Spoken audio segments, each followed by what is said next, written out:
So every time they would say like, that's a wrap on Hayley Atwell, and we'd have an emotional moment, it reminded me of, when you're like, you meet up with someone and then you're walking down the street and you say goodbye and you go your separate ways, but then you realize you're going in the same direction. So you have this awkward sort of, you'd had a false goodbye.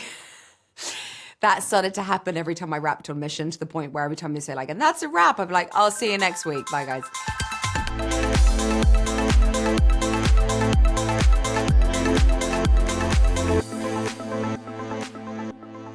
I think a good place to begin is that in the last movie, Grace was very much a mysterious element, a rogue in a cast of rogues.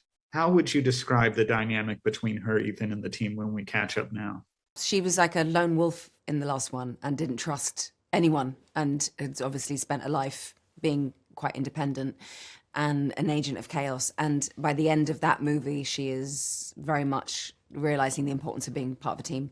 So this film is, for her, the emotional stakes are really high, because when you're suddenly belonging to a group of people, the fear of losing them becomes kind of intolerable, like it's a real terror. So she's got that bubbling under the surface throughout the whole thing. She's like, oh no, you've made me care about you. The cost of that is so great. Life was a lot easier when I didn't care and I was just out for myself. So that's where we find her in this one. To remember that, I had this thought back when Dead Reckoning came out. Given Tom and McHugh's love of film history, did y'all talk or decide on naming her Grace after Grace Kelly in To Catch a Thief? It was a beautiful moment, because towards the end of the last movie, McHugh and Tom kind of came to christen me and christen the character. And they did it as a reveal. They just said, we want to tell you we've come up with the name, and the name is partly based on how we've seen you work and how you've been consistently over time in this filming and this training period. And they said, so her name is Grace. And I felt, incredibly flattered and moved by that, because they felt that's how I approached anything that was asked of me. And so I feel very proud that I showed up every day, not knowing what was going to happen. And also when I even watched the movie in this one now, I had no idea the version of Grace that they were going to choose, that they were going to edit through, because there's no set script. So was she going to be, to what extent would she be an all-knowing, calculated femme fatale, a ingenue, a wide-eyed idiot savant, a mysterious, enigmatic, vulnerable, complex person? What version of any little thing that I did would be put together to paint the portrait of who Grace ultimately was and how she fits into the world of it? So to be given that name, I think felt particularly meaningful for me. That's wonderful. And you are tapping on something I was curious about. Is obviously the process of these movies are very organic, and having gone through it once, did doing it a second time change your perception of who Grace is, and for that matter, who Ethan is? Yeah, when I got to the Arctic, and towards the end of the shoot, it's such a casual thing to say, when I got to the Arctic, as one does, by that point, I really understood what doing a mission film asks of an actor. That it's a beast of this unquantifiable, unparalleled traveling circus of an adventure, where anything can happen because anything can change at the last minute, and how really any actor coming into this absolutely fundamentally needs to be adaptable and ready. And so the maintenance and the training and the preparation and the drilling, so that I was able to do anything that happened to be asked of me on that day, whether it's a sudden scene change or a sudden added action sequence, or trying out different things that we ended up not putting in the movie. I know now what it takes. And I think when we got to the Arctic, there was a sense of surrender, total surrender to the process of that, rather than figuring it out, trying to prove myself, force anything. It just felt that there was that you can be alert and present and available to whatever needs to happen on the day, but also you can do it in a way that feels more relaxed. And the importance of being able to relax and have a laugh and have a good time while doing it is like essential to my own survival as a person, as well as a human, as an actor. Well, the way you're describing it, maybe do you all feel like your characters in the sense that the IMF, the way these movies work, they always have the framework. They know what the mission is, but it often seems like they're figuring it out in the moment. Oh, And for can you sure.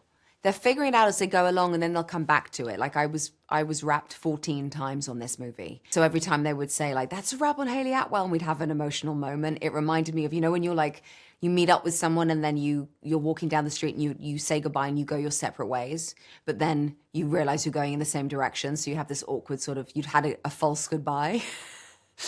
That started to happen every time I rapped on Mission, to the point where every time they say like, and that's a wrap, I'm like, I'll see you next week. Bye guys. And so it meant that I never felt like I was really saying goodbye to them as well, which suits me fine. I'm really bad at saying goodbye. I can't emotionally go there. So I'll do like I will sort of disappear and then send a text, or I'll just be like, no, this isn't goodbye. I'll see you next week. I just can't really do it.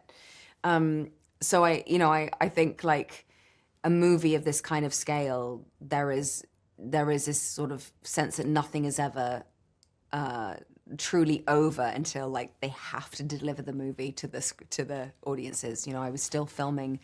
I was doing a play in London on the West End doing Shakespeare, and on my day off on a Sunday, I would be in the studio in a 10-meter tank doing Mission scenes. So, Well, I'm glad they weren't still sending you to the Arctic at that point. But I did want to say I actually was in the UK recently, and I did see you in Much Ado About Nothing, and it was wonderful. Thank you. Oh, that means so much to me. Thank you.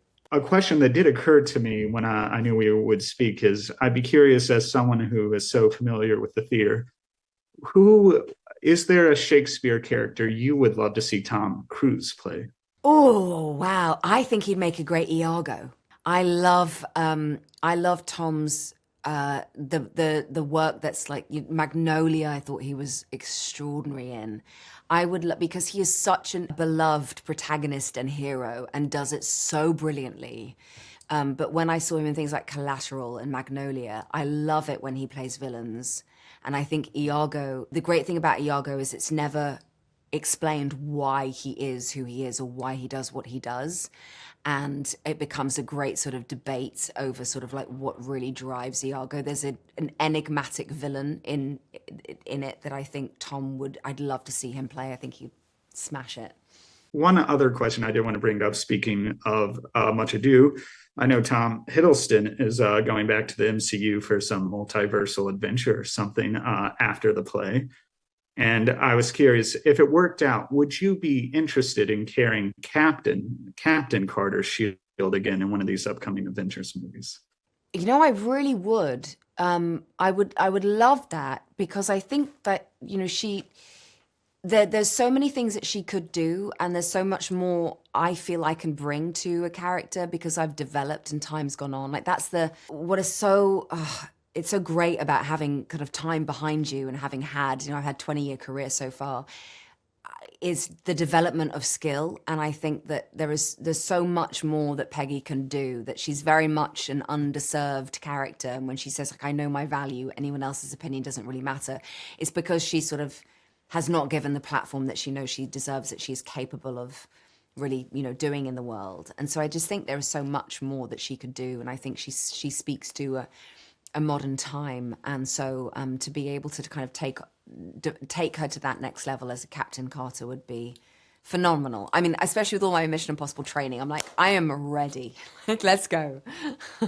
I would agree very much. And congratulations again on the film and the play. Thank you. Thank you so much. I'm so pleased you saw it.